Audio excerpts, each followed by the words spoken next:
O Seigneur Tore, O Saint Katanye, Yapa Mauto, O Seigneur Tore. Apato Yehowa, O Amanuvela Fofo Mauye, O Seigneur Tore, O Seigneur Tore. O Apato Yehowa,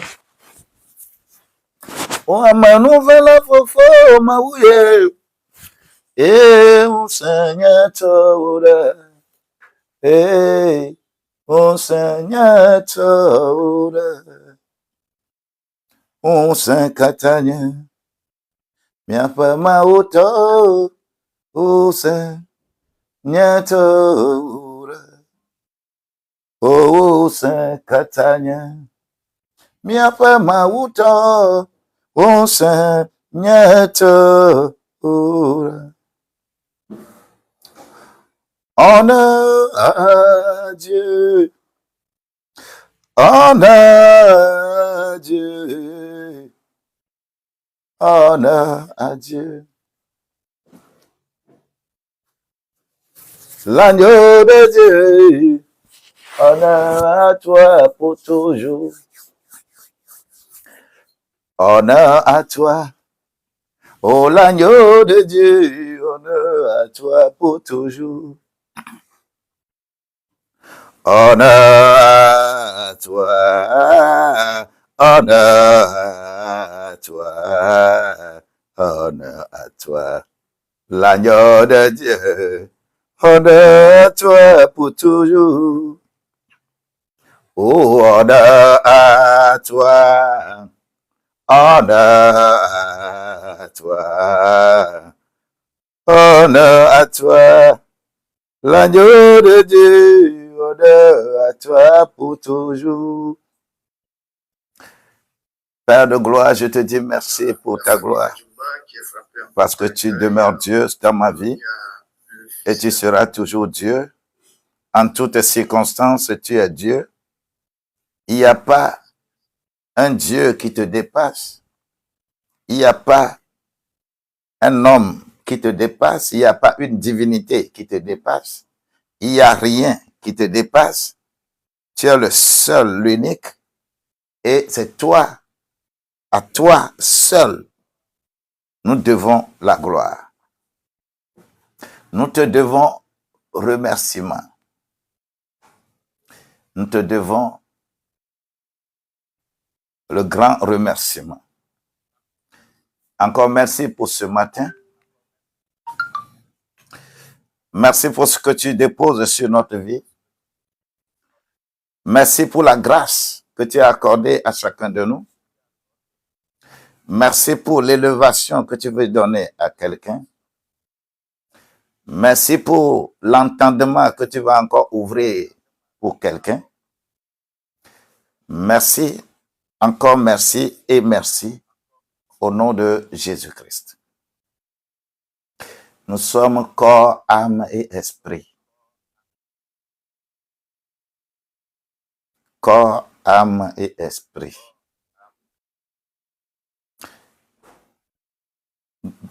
Tout est grâce. Tout est grâce. Tout est grâce. Tout est grâce. You are welcome today. Tout est grâce. Bien-aimé Yaï, sois béni au nom de Jésus-Christ. Victoria, sois béni. Oui. Enda Liliane, sois béni. Bébé Richard, sois béni. Soyez bénis. Vous êtes les premiers connectés. Que la grâce de Dieu vous soit multipliée. L'oiseau qui se réveille tôt trouve des vers à picorer sur la terre. Mais l'oiseau qui se réveille tard, il y a déjà soleil, ne trouvera pas de vers à picorer. Je dis merci pour vos vies respectives.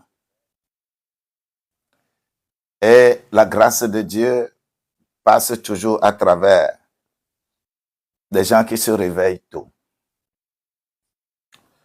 Je voudrais encore être un peu méthodique encore ce matin. Honneur à Dieu, à l'agneau de Dieu, honneur pour toujours. Honneur à toi, honneur à toi, honneur à toi, l'agneau de Dieu, honneur à toi pour toujours.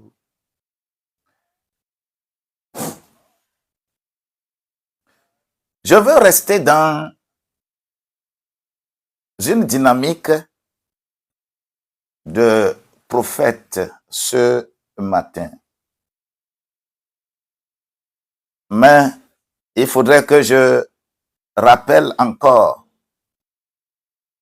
ce qui cause la décadence de notre vie, la vie sociale, la vie économique, la vie, tout ce qu'il faut, c'est parce que les premières personnes sont des serviteurs de Dieu qu'il faut cibler. Je ne cesserai d'en parler. Papa, je lève ma voix ce matin et je déclare sur toute vie qui me voit et qui m'écoute, sois inspiré de toi. Personne ne vient à toi si ce n'est toi qui les attires. Ce n'est ni par la force, ni par la puissance, mais par ton esprit. Que quelqu'un se retrouve dans ce qu'il est, afin que ensemble on puisse avancer.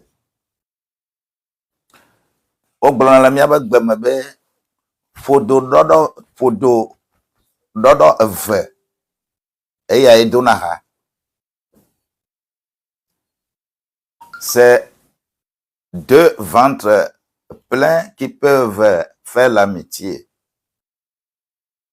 Quand un ventre est vide et l'autre est plein, vous ne pouvez pas faire l'amitié. Je veux dire, encore ce matin, à titre d'introduction, le rôle réel des 5 ministres de Dieu. On appelle ça les dons d'appel. Pour ne pas confondre les dons d'appel et les dons de grâce. Tout le monde a des dons de grâce. Tout le monde doit avoir les dons de grâce. Par exemple, si tu peux prier et que quelqu'un soit délivré, c'est un don de grâce. C'est pour tout le monde. C'est pour quiconque. Si tu peux avoir révélation sur une situation donnée, c'est un don de grâce. Tout le monde peut avoir ça. Tout le monde peut avoir le don de guérison. C'est-à-dire, prier pour quelqu'un, la personne est guérie. Ou bien toi-même tu pries, tu es guéri. C'est un don de grâce. Ce n'est pas un don d'appel. Les cinq ministres ont leur don. Si nous disons tous les jours que si le monde est en décadence, le monde est devenu non vivable, nous avons faim et les situations sont compliquées partout, aucune faute ne vient de quelque part. La faute est d'abord liée à la méconnaissance de nous-mêmes en tant que serviteurs de Dieu. Je vais parler des 5 ministres, mais je vais focaliser maintenant l'appel sur les prophètes. Et je vais parler au moins de 19 prophètes, 19 prophètes de la Bible, avec leur appel, les conditions dans lesquelles ils sont, et la mission qu'ils ont remplie et comment ils ont été appelés. Je vais seulement faire un développement dans ce sens-là. N'oubliez pas Romains au chapitre 8, verset 29. Ces choses-là, nous allons les approfondir dans le groupe Qui suis-je? Nous allons les approfondir là-bas et prier pour que le Seigneur façonne de nouveau une nouvelle classe de serviteurs de Dieu. La correction de nos problèmes viendra de là-bas. Romains au chapitre 8, verset 29. On a écrit là-bas, car tous ceux qui ont été prédestinés, on les a aussi appelés. Et tous ceux qui sont appelés, on les a justifiés. Et ceux qui ont été justifiés, on les a aussi glorifiés. Dieu n'appelle pas un chômeur. Dieu n'a jamais appelé un chômeur. Dieu appelle toujours quelqu'un qui est actif et qui travaille pour subvenir à ses besoins. De telle manière que lorsque on va parler des ressources de l'Église, que les ressources de l'Église participent au développement de l'Église. Alors, de façon générale, je vais nous dire que lorsque je prends Éphésiens au chapitre 4, là, versets 11 à 13,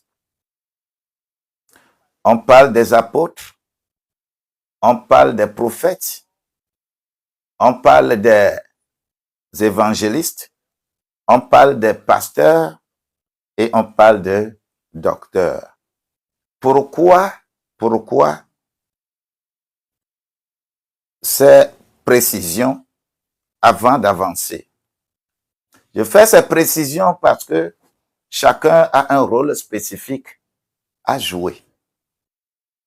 En réalité, ce n'est pas une hiérarchie qui est là-bas, mais c'est des dons spécifiques qu'on donne à chacun. L'apôtre, lui, il identifie, c'est le rôle qu'on lui a donné. Il identifie le lieu où on peut implanter une église locale. C'est pourquoi on l'appelle un envoyé.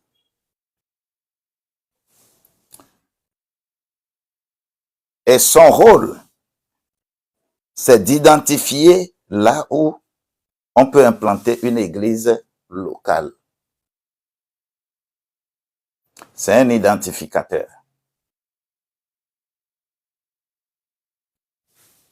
Le prophète,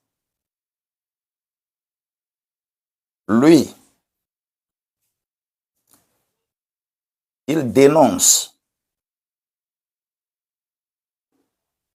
Il dénonce de façon spécifique des problèmes liés à une nation, à un groupe.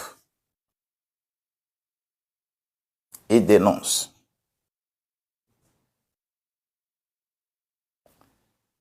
C'est l'évangéliste qui prêche. L'évangéliste, lui, il prêche. Et on ne prêche pas à ceux qui ont déjà reçu Christ. On ne prêche pas dans l'église normalement. Allez par tout le monde et prêcher la bonne nouvelle au monde entier. Ceux qui vont croire, ceux qui vont accepter, qu'ils soient baptisés et enseignés. OK? C'est l'évangéliste qui prêche. Et on prêche à ceux qui n'ont pas encore reçu le Christ. La religion nous a habitués à la prédication. Tout le monde se lève, je fais prédication. C'est l'évangéliste qui prêche, qui fait prédication, et il prêche à ceux qui n'ont pas encore connu le Christ. Le pasteur, lui, il exhorte. Le pasteur ne prêche pas, il exhorte à mener une vie correcte. Le docteur, c'est lui qui enseigne. Ça fait les 5 ministres. Pour aller prêcher, c'est pourquoi dans Jean, au chapitre 10, verset 16, nous dit que il y a encore d'autres brebis qui sont ailleurs, mais qui ne sont pas de cette bergerie. Il faut que vous alliez les voir afin que il y ait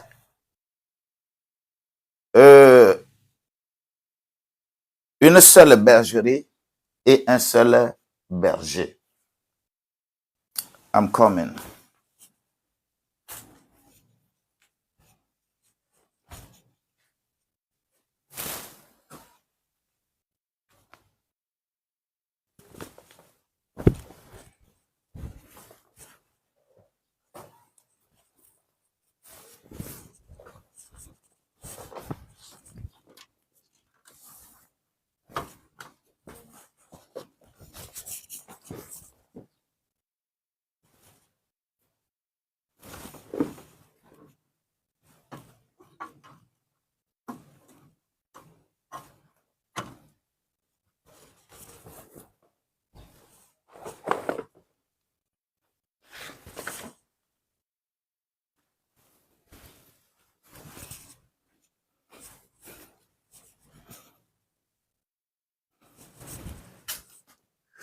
Je n'ai pas bien fabriqué mon studio.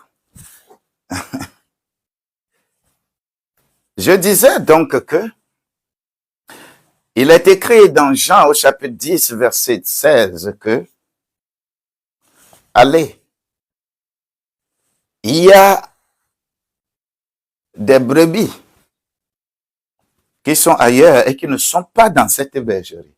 Allez, ramenez ces brebis-là dans la bergerie afin qu'il y ait un seul berger et une seule bergerie. Mais le rôle que prophètes et évangélistes doivent jouer pour aller amener les brebis qui ne sont pas de la bergerie dans la bergerie, afin qu'il y ait une seule bergerie et un seul berger, ces prophètes et ces évangélistes s'en vont carrément construire ailleurs pour que les brebis ne rentrent pas dans la bergerie. Prophète ne dirige pas église. Évangéliste ne dirige pas église. Il dirige centre de prière. Et tout centre de prière qui n'est pas sous une église organisée, n'allez pas prier là-bas.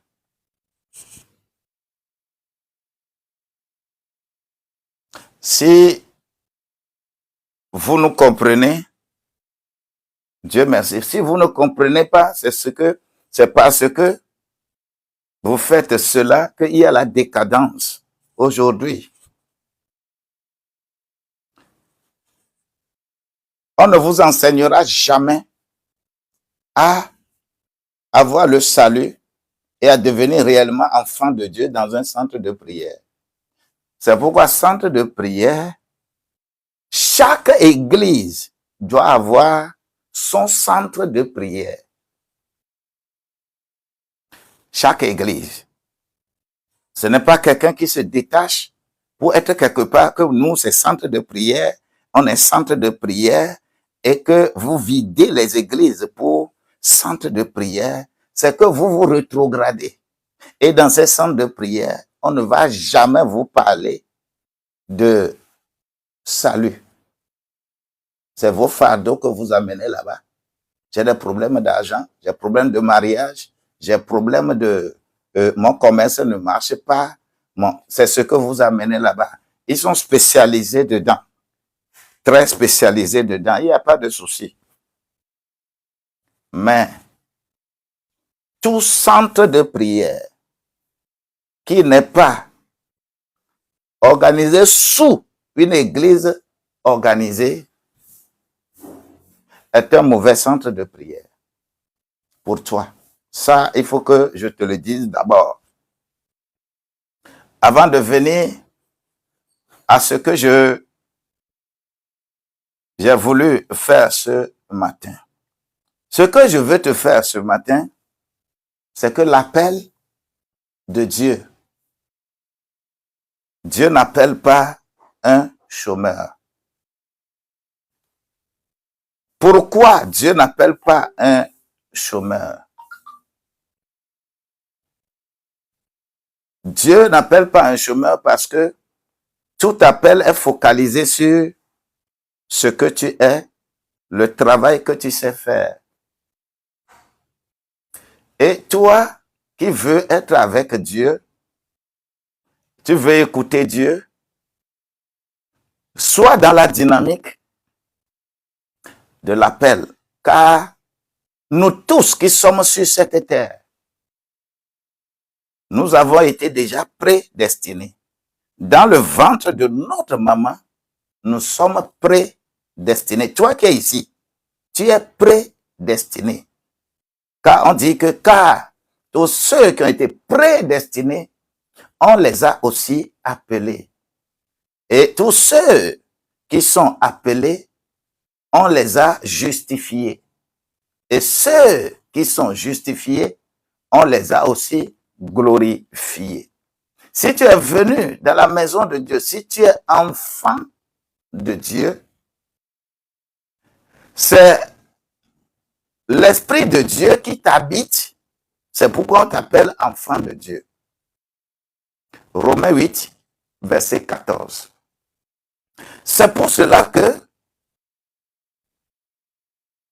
je veux te faire une liste de 19 prophètes ici, avec leur fonction, avec leur appel, l'objectif pour la mission qu'ils doivent remplir pour Dieu. Et à la fin, tu vas me dire exactement où les gens ont trouvé ce schéma selon lequel vous êtes ensemble et on se dirige vers quelqu'un. Et Dieu m'a dit, on prophétise pour une personne, on prophétise pour toi, on prophétise pour toi, on prophétise pour toi. Et que vous criez, prophétise, prophétise. Vous êtes contents. Vous êtes tous dans l'obscurité. Un prophète de Dieu ne s'adresse pas aux individus comme ça. Mais un prophète de Dieu est appelé pour un problème spécifique.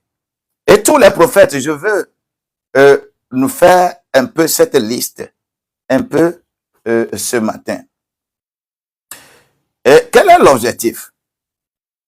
C'est de nous montrer que Dieu choisit des hommes et des femmes déjà engagés. Dieu choisit des hommes et des femmes déjà engagés d'une façon active dans quelque chose qu'il est en train de faire, dans un métier, dans un service. C'est des gens comme ça que Dieu appelle. Dieu n'appelle pas un chômeur. La clé, c'est Luc 16, verset 10. Luc 16, verset 10, il dit que celui qui est fidèle dans de petites choses, il sera fidèle dans les grandes choses. Fidèle dans petites choses veut dire que ce que tu sais faire est tablabla après otona, ne menya tablabla la fe more, ne yiduta, magnon. Ce n'est que l'adage là qui est traduit comme ça, que quand tu sais bien mettre le foulard dans la maison, lorsque tu vas amener foulard bien attaché dehors, les gens verront que, ah, lui là, il a reçu éducation. Elle là, elle a reçu éducation. Quand on est fidèle dans de petites choses, on sera fidèle dans les grandes choses. Raison pour laquelle Dieu s'appuie toujours sur ce que tu sais faire, qu'on appelle petites choses. Dieu s'appuie toujours sur ta profession, ce que tu sais faire. Et Dieu va utiliser cette profession-là pour enseigner, pour conduire les autres. Nous, Dieu nous a préparés tellement pour comprendre ces choses. Alors, Dieu n'appelle pas selon l'oisiveté. Quelqu'un qui est oisif, qui est là, qui attend toujours des autres, Dieu ne peut pas t'appeler. Dieu n'appelle pas des gens comme ça. Fidélité et la compétence. Dieu voit de façon charnelle d'abord. Et l'appel est souvent une promotion spirituelle. Quand Dieu t'appelle là, le travail que tu sais faire, c'est pour promouvoir ce travail-là que Dieu va t'appeler. Cette promotion spirituelle, je proclame ça sur ta vie. Ce que tu sais faire, Dieu va utiliser ça pour te faire évoluer. Tu auras beaucoup de promotion dans ça, parce que tu le fais pour glorifier le nom de Dieu. Dieu cherche des hommes occupés. Dieu ne cherche pas des hommes qui ne savent pas ce qu'ils peuvent faire. Cela m'étonne de temps en temps lorsque je vois certaines personnes, le jour vient, dire, bon, je ne sais pas ce que je vais faire aujourd'hui, je ne sais pas, je m'étonne. Toi qui manges, mais le jour est venu, tu ne sais pas ce qu'il faut faire, parce que tu ne veux pas utiliser ton potentiel. Que la grâce de Dieu te soit multipliée. Lorsque je prends, par exemple, Moïse, il gardait les troupeaux de Jéthro. C'est là où il a appris son métier et c'est à travers la garde des troupeaux que Dieu peut l'appeler pour aller garder les hommes. Lorsque je prends Pierre et André, c'est des pêcheurs. C'est des pêcheurs. Quand Jésus est parti, ils sont en même temps retournés pour faire leur pêche. Et quand le moment vient, ils travaillent.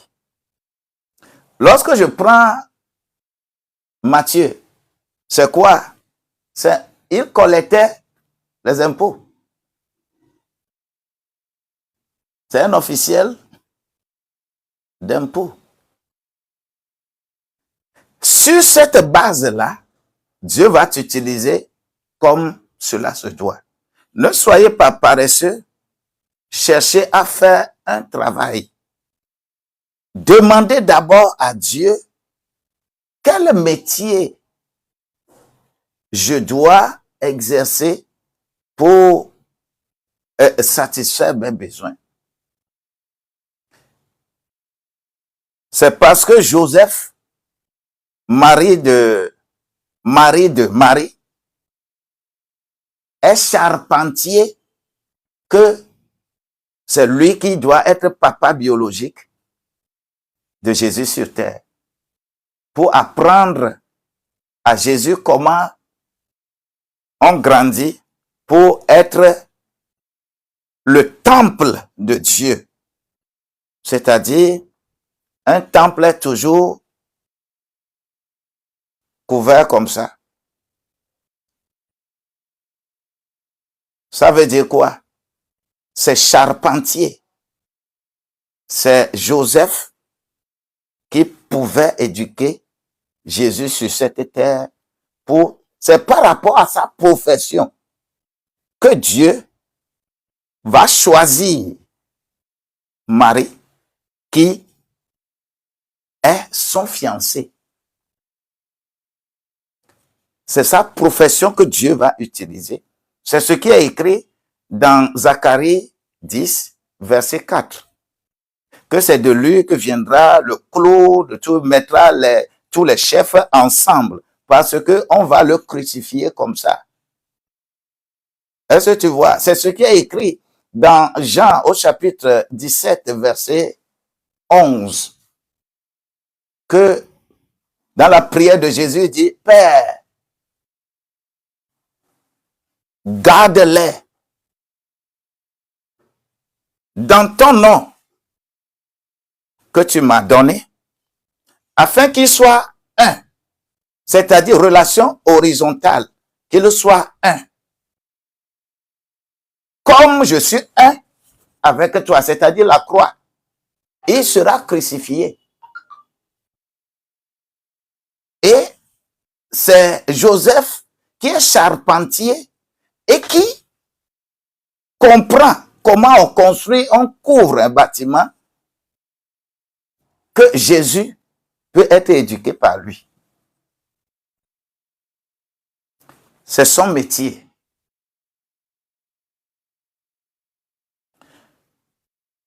Lorsque je vais aller rapidement avec les prophètes.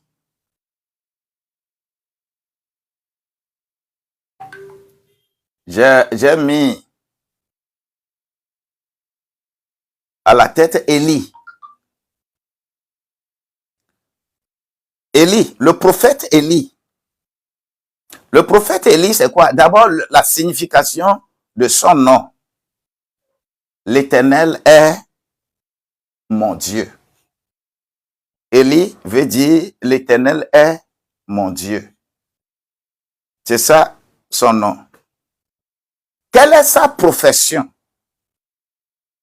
Avant, c'est un prophète rural. Élie est un agriculteur. C'est un homme de campagne. Il n'était pas un chômeur. Alors, c'est dans quel contexte on l'a appelé? Élie est appelé dans quel contexte? Parce qu'un serviteur de Dieu est appelé dans un contexte pour corriger, pour résoudre un problème. Un serviteur de Dieu n'est pas là pour sauter par ici, par là, sauter par ici, par là et résoudre tout problème. Tu ne peux pas résoudre le tout. Le contexte là, c'est que Israël était plongé dans l'idolâtrie, surtout avec Achab. Ce n'est qu'à cause du roi Achab que Élie a été appelé.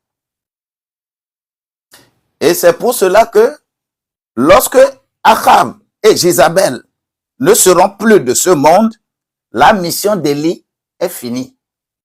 Et Élie a été enlevé. Donc, tous les miracles, tout ce que Élie fait là, ne sont que des choses qui sont sur la route de l'atteinte de la mission, du résultat que Dieu lui a prescrit. Si Élie a fait descendre plutôt du feu, Mont Carmel, tout ça là, si Élie a fait descendre le feu, l'objectif de l'appel de Élie n'est pas de faire descendre le feu. Si toi tu es appelé aujourd'hui, que Élie a fait descendre le feu, raison pour laquelle nous aussi nous allons faire descendre le feu, que l'ennemi soit consumé, c'est que tu comprends rien.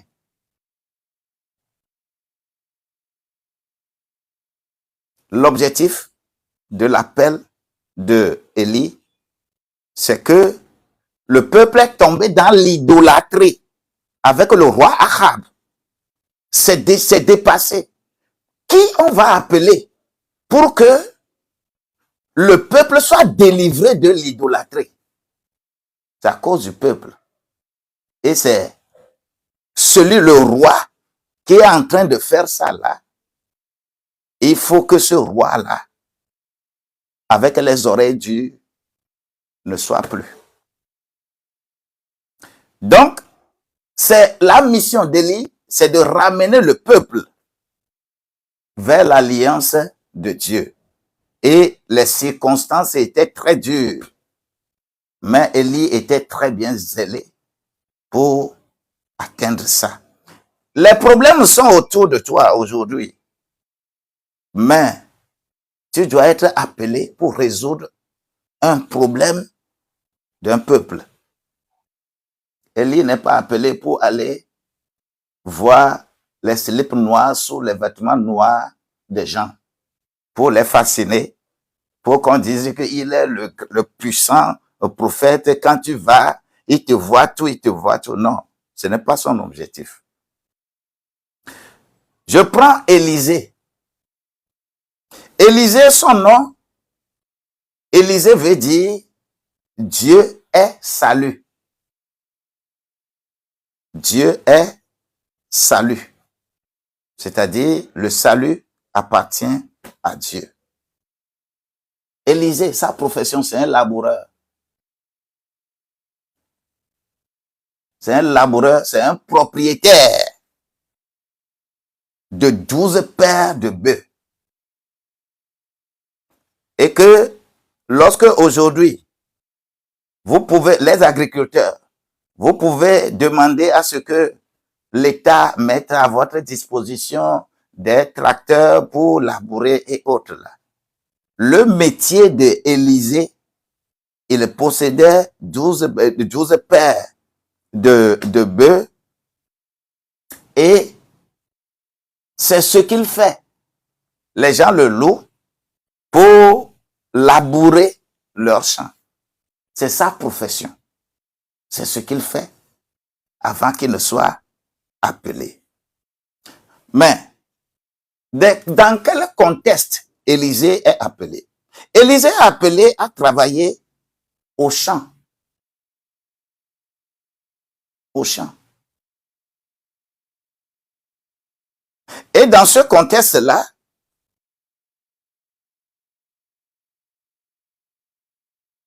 il doit travailler pour établir ce qu'on appelle la prophétie. Le prophète, c'est pourquoi les prophètes, pour vraiment les former, on les amène au champ. On les amène dans la brousse. Il faut aller faire les jeûnes et prières.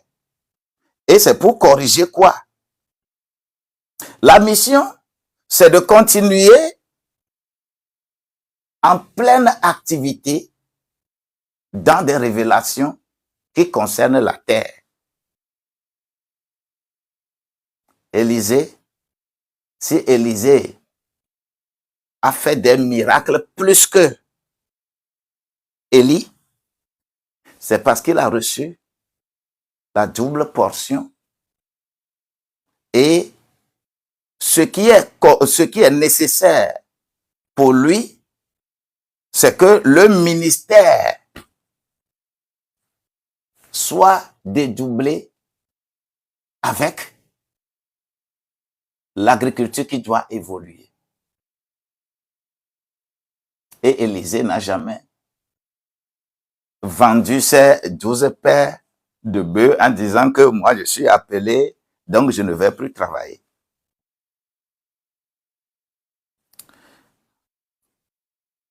L'appel est focalisé sur ce que tu sais faire.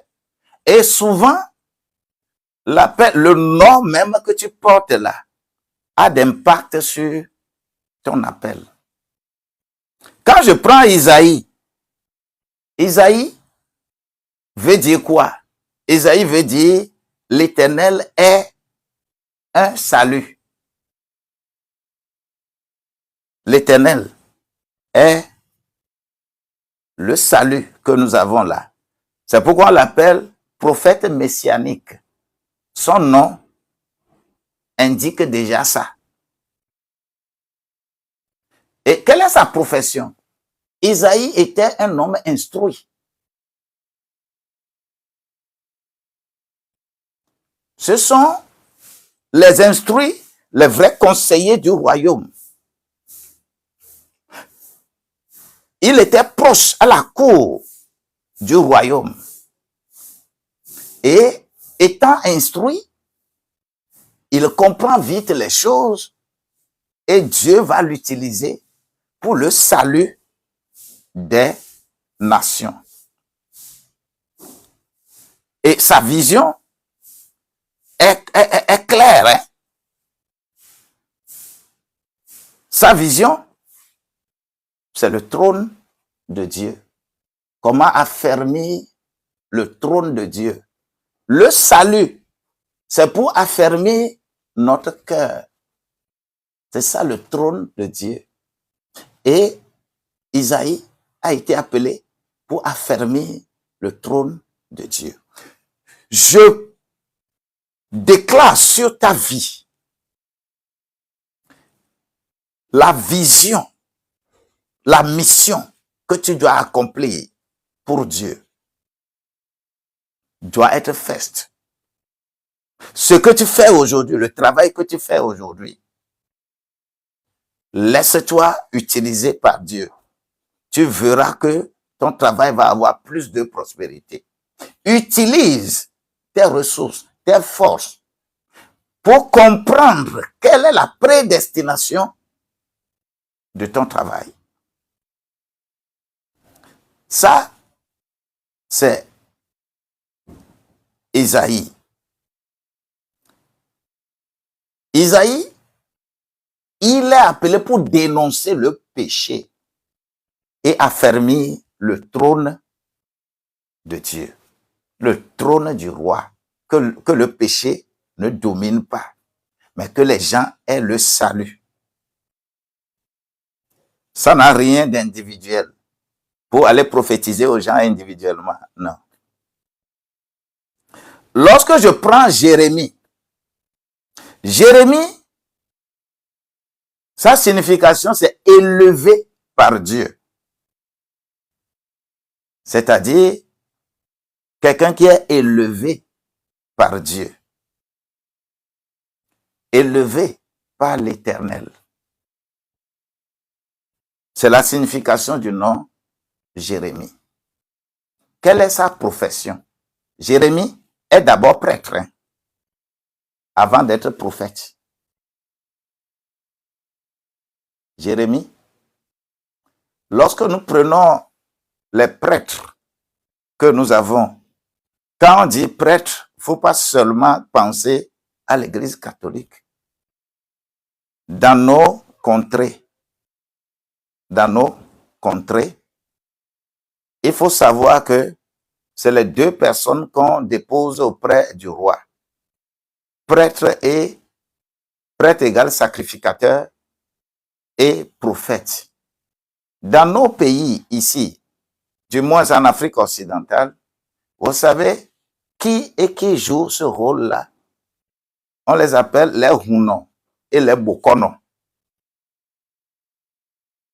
Les Hunon sont des prêtres, les Bokono sont des prophètes.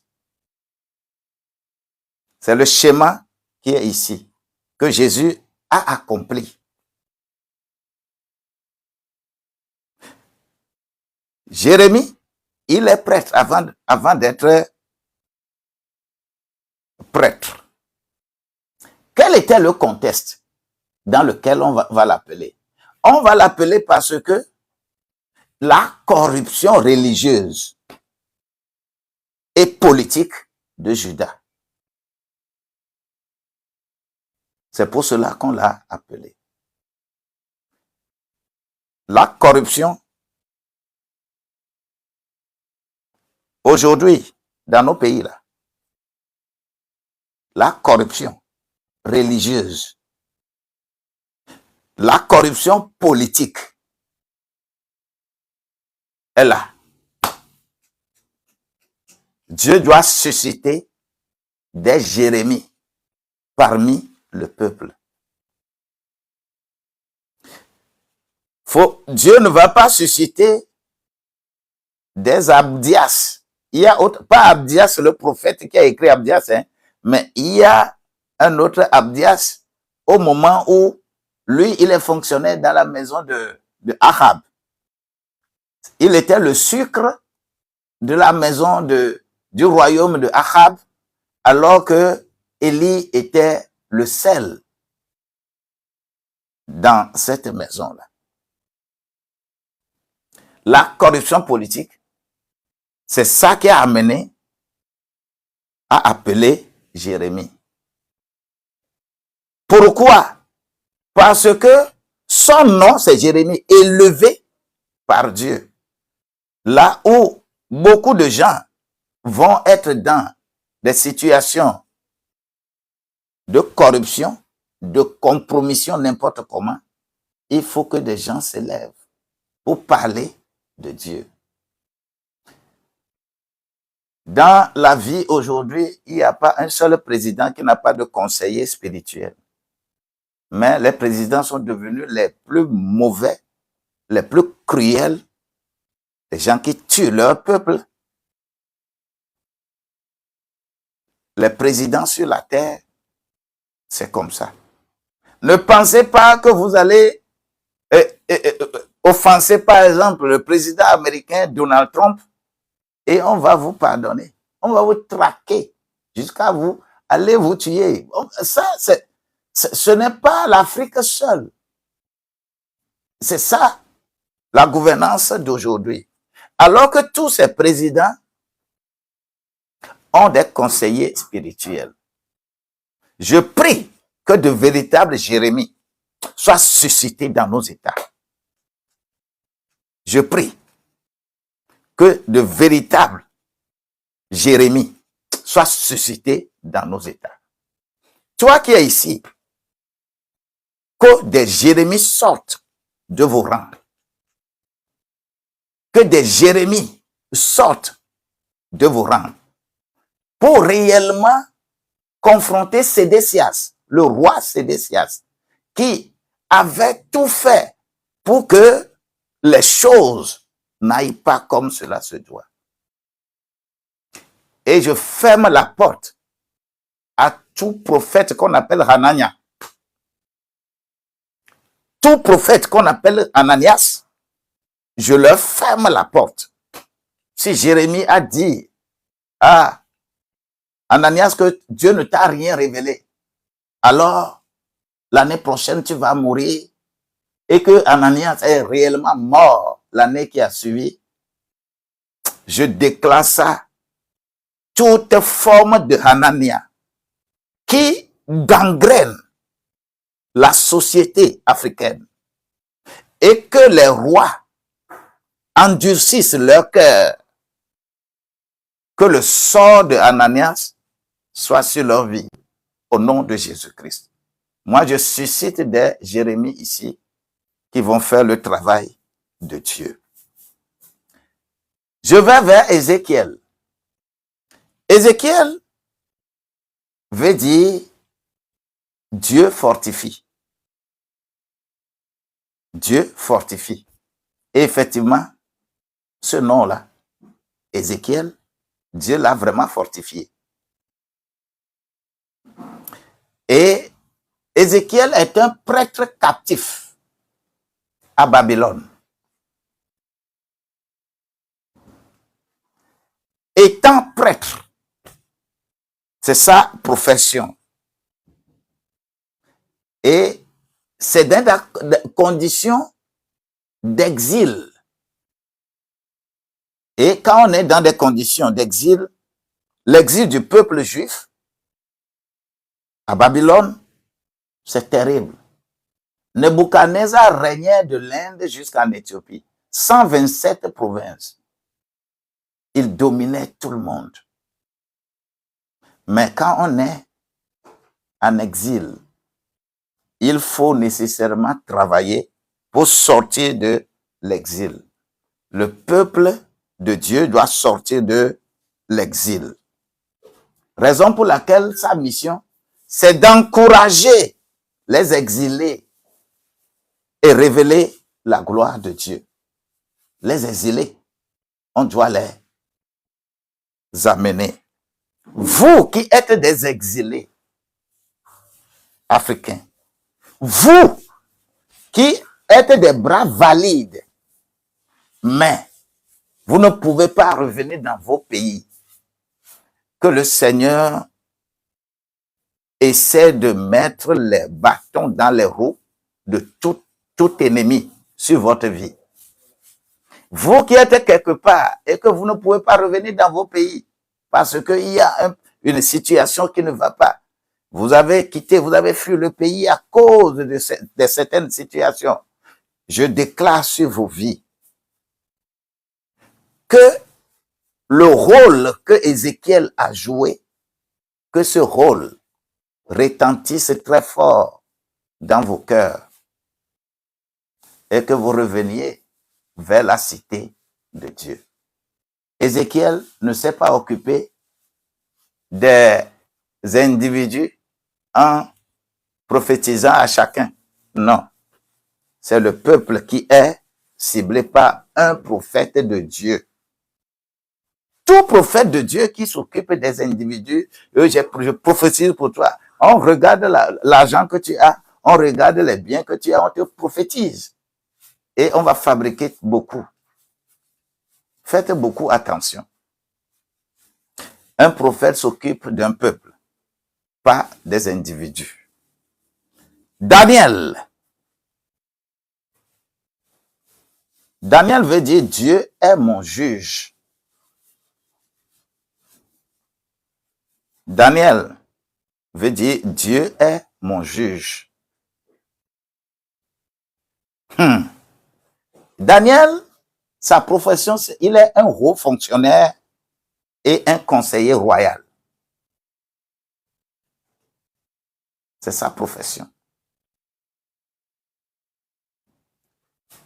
Il n'est pas un chômeur quelque part et que Dieu va l'appeler. Non. C'est un haut fonctionnaire. Et vous savez comment il a pu gagner même ce poste-là. Le contexte dans lequel on l'a appelé, c'est toujours dans exil, l'exil du peuple. Et on cherchait, Dieu cherchait des gens qui vont montrer leur intégrité pour que le peuple soit formé, pour que le peuple voit leur intégrité pour éduquer leurs enfants. C'est un haut fonctionnaire intègre. Ce n'est pas un haut fonctionnaire corrompu. Et Dieu l'a appelé. C'est pour que nous puissions savoir que quand on est dans la corruption, on ne peut pas se développer. Quand un peuple choisit d'être corrompu et on ne peut pas vraiment travailler pour punir les corrompus, ce peuple ne peut jamais évoluer. Daniel a été appelé parce qu'il est intègre, il est un haut fonctionnaire et il va travailler pour que l'intégrité soit enseignée. Vous savez,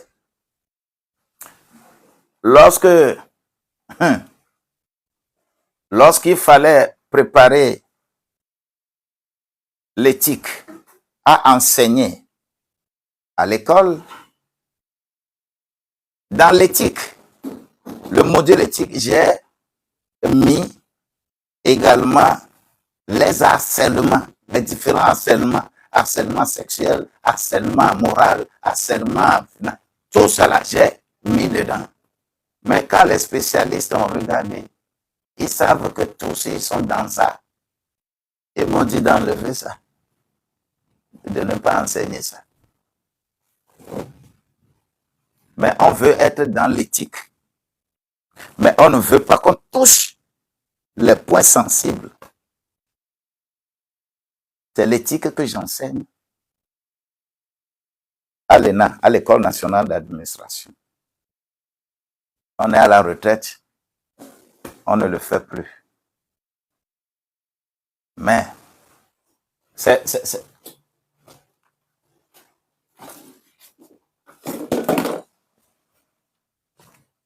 ça, le document que j'enseigne, c'est ça. Vous allez trouver même ça également sur More Books. Vous allez trouver cet ouvrage également sur More Books et sur Amazon.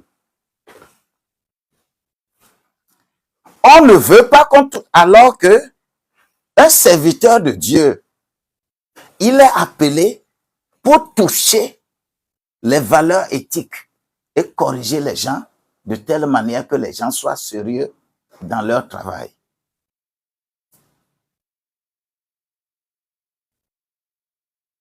Personne ne veut mener une bonne vie, mais tout le monde veut les bonnes choses. J'ai mis ceci parce que Daniel était appelé dans ces conditions-là en exil, parce que c'est la corruption qui les a amenés en exil. Il faudrait que on corrige les gens pour les ramener, pour ne plus être encore en exil. Quel rôle toi tu joues?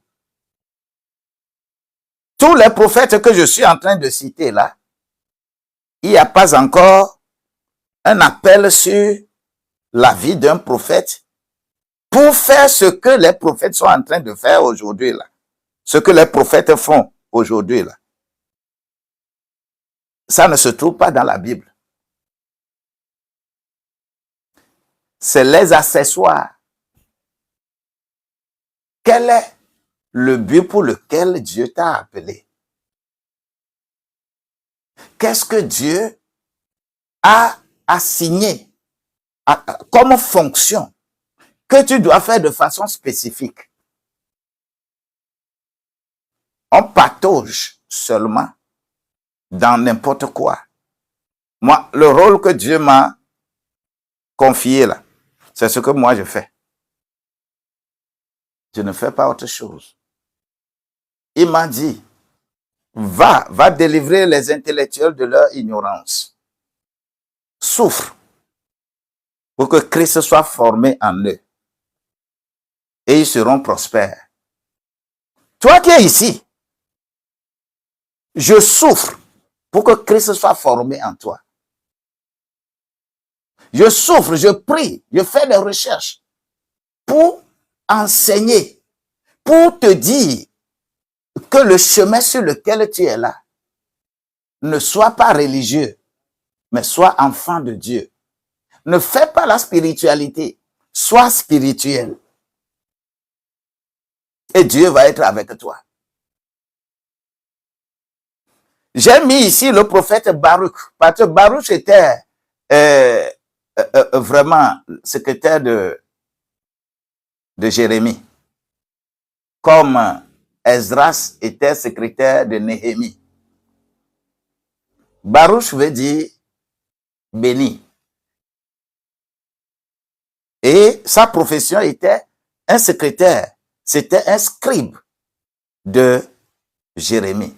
Et tout ce que Jérémie fait, c'est Baruch qui écrit. Dieu a destiné quelqu'un pour que les choses aillent comme Dieu veut. Lorsque je prends le prophète Osée, Osée veut dire salut. Et la profession de Osée, c'est un enseignant agriculteur. Quand nous avons par exemple notre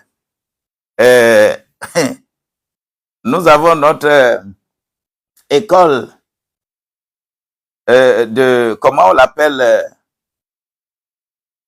de Torvé, là, école d'agriculture de Torvé, là. Osée est un enseignant en agriculture. Et il est un enseignant religieux, comment combiner l'adoration de Dieu avec l'agriculture. C'est ce que Osée faisait. Ce n'est pas pour un individu que Osée a été appelé, pour corriger ce qui ne va pas dans les conditions rurales pour faire booster l'agriculture. Mais Israël était très infidèle. L'infidélité de Israël, c'est ça qui a poussé, Dieu a appelé Osée, qui était intègre, pour que Osée puisse annoncer l'amour et la fidélité de Dieu à ce peuple, afin que ce peuple soit transformé. Osée n'est pas appelé pour les individus. Le résultat, c'est que la compassion divine est arrivée dans la maison d'Israël. Lorsque je prends Joël, Joël veut dire quoi? L'Éternel est Dieu. L'Éternel est Dieu. Et quand c'est son nom, le nom Joël, sa profession, lui, c'est un consacré intercesseur. C'est un consacré. Il est véritablement un intercesseur. Intercesseur pour la nation. Intercesseur pour la nation, pas intercesseur pour les individus, n'importe comment, pour la nation. Et le contexte était l'invasion des sauterelles, des criquets et la crise nationale. Les sauterelles ont envahi l'agriculture. On a tout dévoré. Tout dévoré. C'était une punition qu'on a donnée à Israël. Il faut intercéder en faveur de ce peuple-là. Osée, c'est quelqu'un qui s'est consacré et la grâce de Dieu est avec lui. Et la prophétie est accomplie. Et on va utiliser Joël, on va utiliser Joël pour voir comment l'esprit va descendre, comment les jeunes doivent prophétiser, comment les vieillards, comment les femmes, comment Dieu va utiliser les gens. C'est parce que il s'est consacré intercesseur. Il ne s'occupe pas des individus. Lorsque je prends Amos, Amos veut dire celui qui porte un fardeau. Celui qui porte un fardeau. Il ne porte pas le fardeau des individus. Et sa profession, Amos, c'est un berger. Un berger, un cultivateur de sycomore. Boti.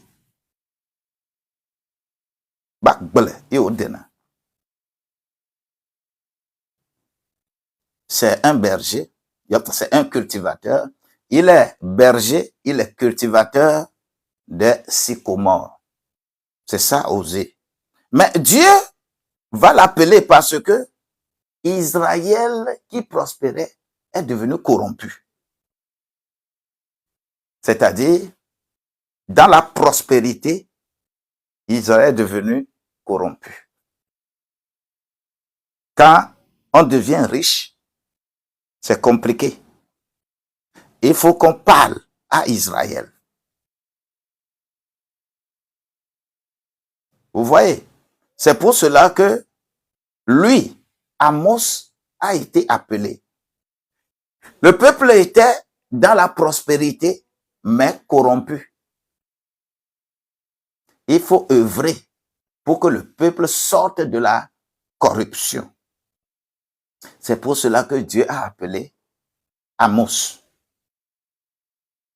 Quand je prends Abdias, Abdias veut dire serviteur de l'Éternel. Quand il est serviteur de l'Éternel, Abdias était un fonctionnaire dans la maison d'Achab, comme je le disais. C'est un fonctionnaire dans la maison de Achab. Et il est devenu vraiment du sucre au lieu d'être sel. Il est fidèle à Dieu malgré un environnement d'idolâtrie. Lui, il a démontré sa fidélité à Achab. Comme aujourd'hui, sur la terre, les serviteurs de Dieu démontrent leur fidélité, leur loyauté au roi qui tue. C'est aussi la forme de Abdias. C'est pourquoi Dieu va susciter Élie pour que cette forme-là qu'il soit combattue.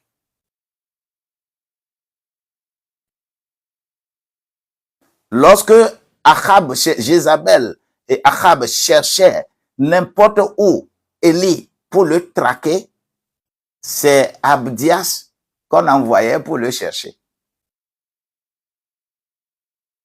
C'est de la même manière qu'aujourd'hui, des gens qui se disent serviteurs de Dieu, ils sont aux côtés des gens qui peuvent faire du mal au peuple. Et quand toi tu veux dire la vérité, c'est eux qui montrent notre derrière. Ce n'est pas aujourd'hui que ça a commencé. Entre Élie et Abdias, cela également s'est passé. Quand je prends Jonas, Jonas veut dire colombe. Il est carrément prophète d'Israël. Bon gré, mal gré. Il est prophète d'Israël. Bon gré, mal gré. C'est-à-dire qu'ils disent oui ou non, lui là, il est prophète d'Israël. On l'envoie, il s'entête, mais il finit toujours par être englouti par le gros poisson pour le déposer là où il doit aller. Que la grâce de Dieu soit avec toi. Et sa mission, c'est d'amener la paix à Ninive, alors que Ninive torturait les frères et sœurs juifs. Mais on l'appelle dans cette condition-là pour aller prêcher, pour aller parler là-bas, à Ninive, dans ces conditions-là. Je serai à sa place, moi aussi, je vais refuser, je ne vais pas aller. Mais c'est Dieu qui a dit, il doit aller. Il est allé ou bien il n'est pas allé. Jusqu'à présent, tout ce que je suis en train de citer là, est-ce que vous avez vu un prophète qui se comporte comme les gens que vous voyez sur la terre aujourd'hui, que je suis prophète de la nation, je suis prophète là. Vous avez vu pour quelle raison Dieu a appelé toi, que tu dis que tu es prophète, quel problème spécifique Dieu a vu quelque part et il t'a appelé? Tous les prophètes qui sont dans la Bible, c'est leur appel que je suis en train d'énumérer ici, que j'ai préparé ici pour énumérer. Quand je prends Michée, Michée veut dire qui est comme l'Éternel. Qui est comme l'Éternel. Qui est comme l'Éternel. Et il est originaire de la campagne. Michée est un cultivateur. Il n'est pas chômeur. Et pourquoi on l'a appelé? C'est dans les contextes religieuses, l'injustice religieuse, l'injustice sociale. C'est pour cela qu'on a appelé Michée. Et Michée est un contemporain d'Isaïe. On l'a appelé pour corriger l'injustice sociale, l'injustice religieuse. Comment les gens sont injustes. On a appelé Osée Michée pour cette cause-là. Toi, on t'a appelé pour corriger quoi dans la société? Si ce n'est de créer des problèmes pour dire que une vieille là, c'est ta maman qui est sorcière contre toi, et c'est ton papa qui est sorcier contre toi, et que même des gens vont être aiguisés jusqu'à aller même tuer leur propre mère. Et on dit que c'est le prophète qui a dit. Vous avez trouvé ça où? Lorsque je prends Nahum, Nahum veut dire consolateur. Et c'est un enseignant, c'est un chroniqueur. Lorsque vous voyez les journalistes chroniqueurs aujourd'hui, on dit que oh, lui, il est journaliste, il est chroniqueur, il est chroniqueur. Nahum, c'est un chroniqueur. C'est un enseignant et un chroniqueur. Et c'est pour parler du déclin de Ninive. C'est pour parler, puisque Ninive, c'était Mésopotamie du Nord qui dominait les choses. Mais il faut qu'on appelle quelqu'un pour prophétiser de telle manière que Ninive ait son déclin afin que le peuple soit libéré. Nahum, c'est un chroniqueur. Quand je prends Habakkuk, Habakkuk veut dire celui qui embrasse. Celui qui embrasse. Habakkuk. Ça veut dire quoi? C'était dans un contexte d'injustice et de violence. La manière dont aujourd'hui, dans nos pays, on exerce la violence sur les gens. On exerce la violence sur des gens. On peut torturer des gens pour des choses qui n'ont pas de sens, qui ne peuvent pas faire la cohésion sociale. C'est dans ce contexte-là qu'on a appelé Habakkuk. Et c'est pour interpeller et comprendre beaucoup de choses. C'est pourquoi on va fortifier les gens, même si la prophétie, ça Dieu là, attend. Parce que on est dans une injustice totale. Et un Habakkuk doit sortir. Lorsque je prends Sophonie, Sophonie veut dire l'Éternel a caché. L'Éternel a caché. Et cela veut dire que sa profession, Sophonie était un descendant royal. Et probablement était également un fonctionnaire dans la cour royale. Et Sophonie était appelée également pour lutter contre l'idolâtrie. Du peuple est encore tombé dans l'idolâtrie. Parce que l'Éternel demeure l'Éternel. Dans tout ça là, vous avez déjà vu le schéma des gens qu'on dit qu'ils sont prophètes aujourd'hui là. Vous avez vu un schéma dans ce qui est dans la Bible. Lorsque je prends Agé, Agé veut dire fête ou solennité. Il faut fêter parce que l'Éternel va donner, va restaurer tout. Et c'est un ancien prêtre en exil. Agé. Il est appelé pour la reconstruction du temple. La reconstruction du temple, Agé est appelé pour ça. Sans Agé, Néhémie, Zorobabel ne pourront pas vraiment faire le travail dans la reconstruction du temple. Et Esdras, dans la reconstruction de Esdras dans la reconstruction du temple et Néhémie dans la reconstruction de la clôture, les murs de Jérusalem. Lorsque je prends Zacharie, Zacharie veut dire l'Éternel se souvient. L'Éternel va se souvenir de toi. C'est un prêtre visionnaire. Et c'est le retour d'exil. Comment réorganiser les choses? On va appeler Zacharie. C'est pourquoi dans Zacharie va vraiment travailler pour que la grâce de Dieu nous fortifie. Et le dernier prophète dont j'ai mis ici, c'est Malachie.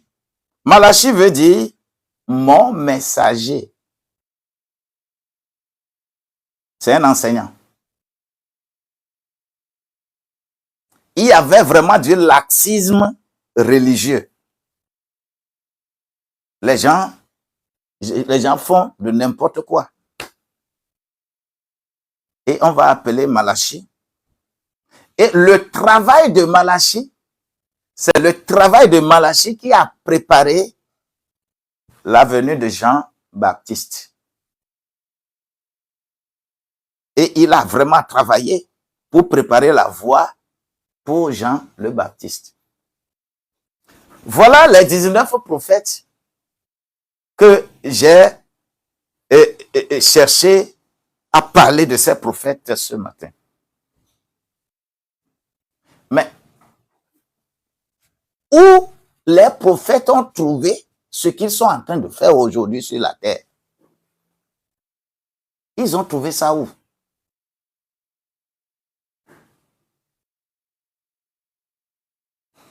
Ce qu'on fait, et vous aussi, vous les poursuivez et individuellement on vous dit ceci, on vous dit, mais ils ont trouvé ça où? Faites attention. Lorsque vous êtes quelque part et on parle de trop de miracles, le gars là, quand on va là-bas, on fait un miracle là. Que le Seigneur vous ouvre les yeux pour voir les pratiques qu'ils font entre minuit et 3 heures. Minuit et 3 heures.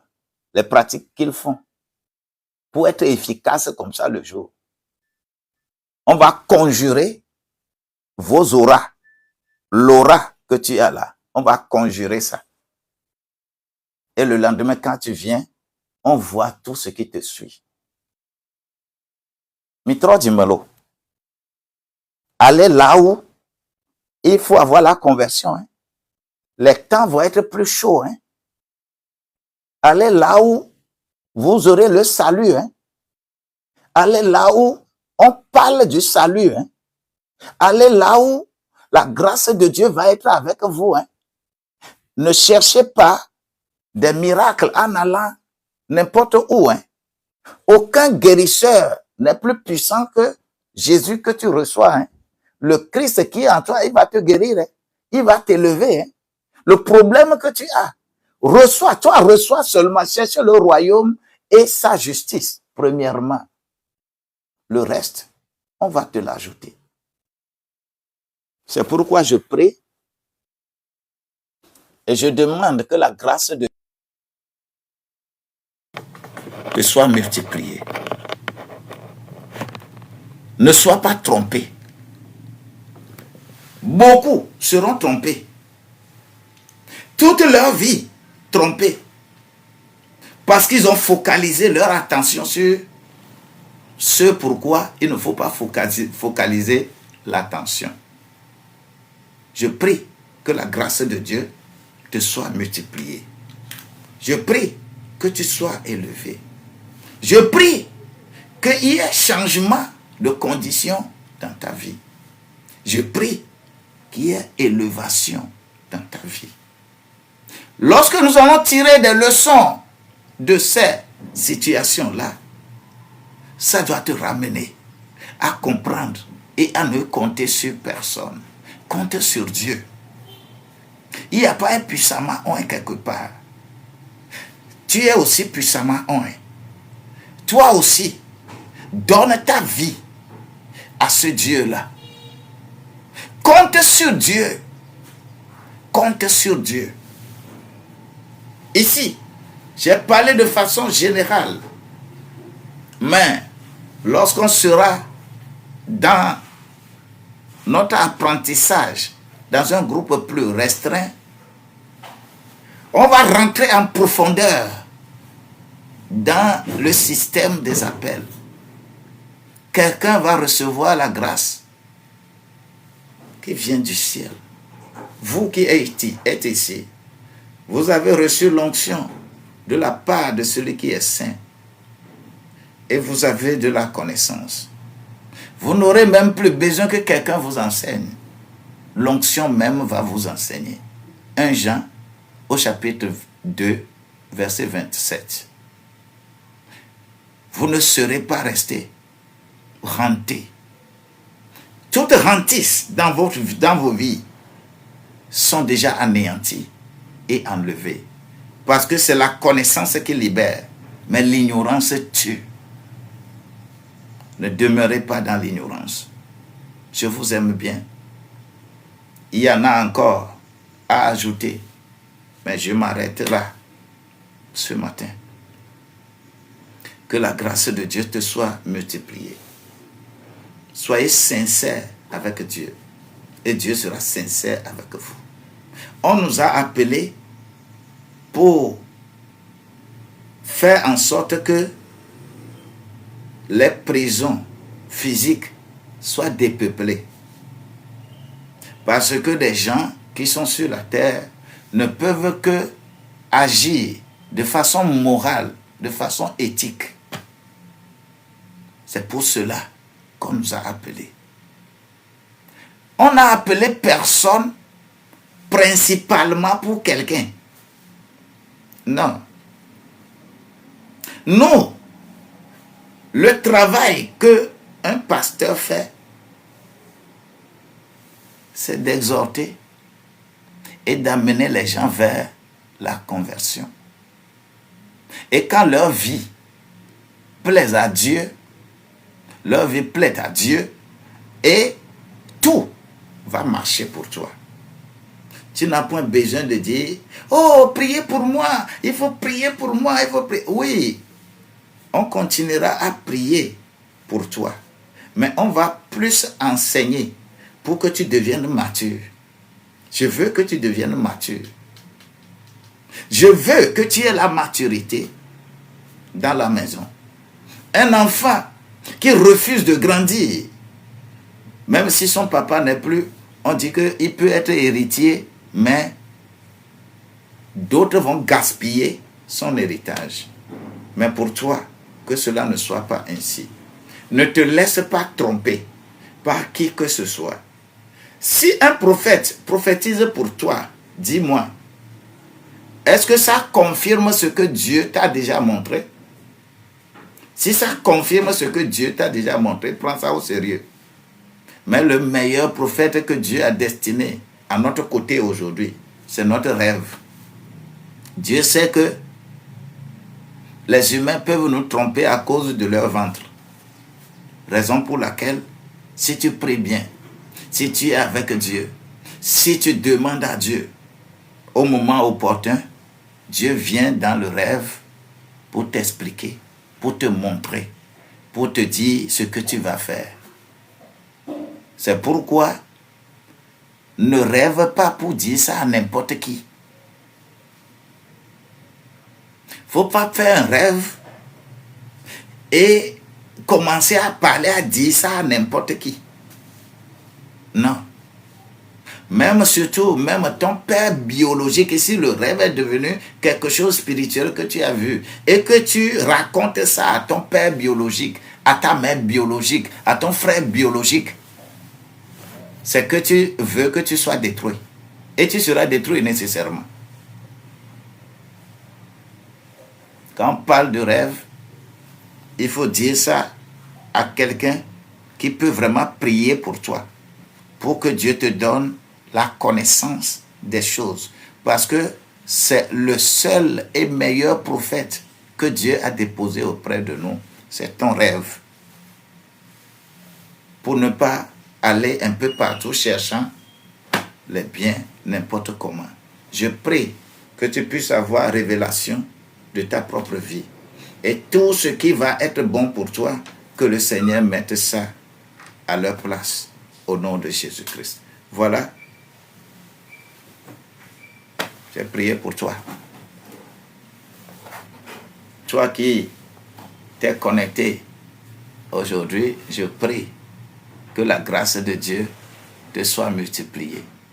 Sois dans l'allégresse parce que Dieu sera avec toi. Dieu va faire ce qu'il faut pour que tu évolues. Oui. Nepos, sois bénito. Soyez bénis. Aujourd'hui, pour tous qui êtes ici, que la grâce de Dieu vous soit multipliée. Je vais prendre au hasard 5 personnes et je vais dire merci à Dieu pour leur vie.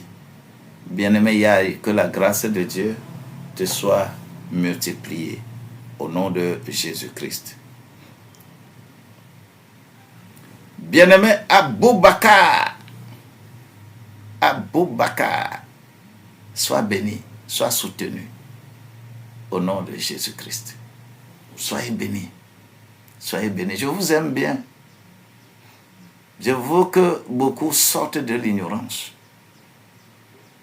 Les ignorants ne peuvent pas se développer.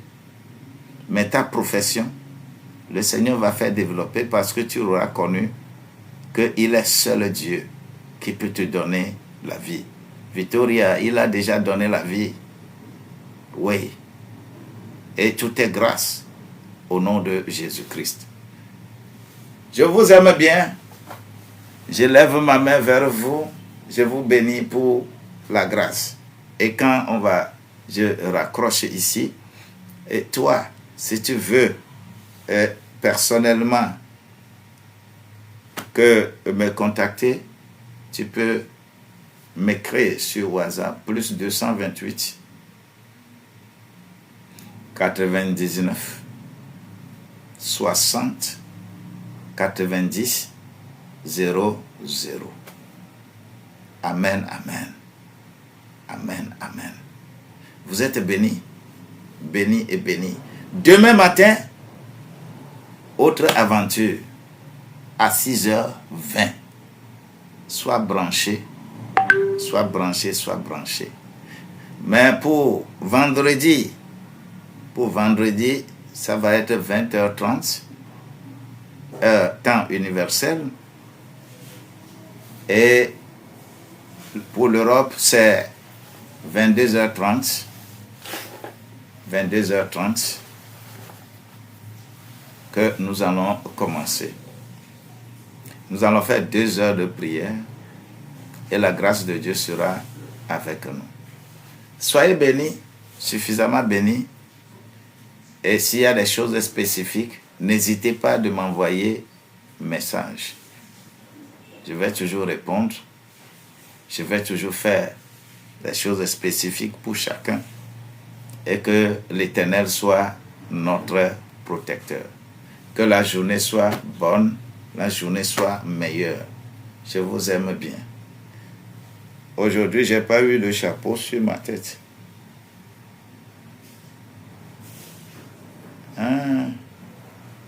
Ma tête n'a pas reçu le chapeau. Oh, ça c'est vrai ça. Ce n'est pas tous les jours quand même qui est dimanche. Hier, vous avez déposé 2 chapeaux sur ma tête. J'étais très, très, très content. Plus des confettis et plus des fleurs. J'étais très, très content. Aujourd'hui, je me réjouis parce que vous êtes là, vous avez participé, vous avez écouté. Et il y aura beaucoup, lorsque je finis, je raccroche, il y aura beaucoup qui vont envoyer un message afin qu'ensemble, nous avancions au nom de Jésus-Christ. Je suis béni. Amen. Amen. Amen. Amen. Amen. Au nom de Jésus-Christ. Soyez bénis. Soyez bénis. Merci.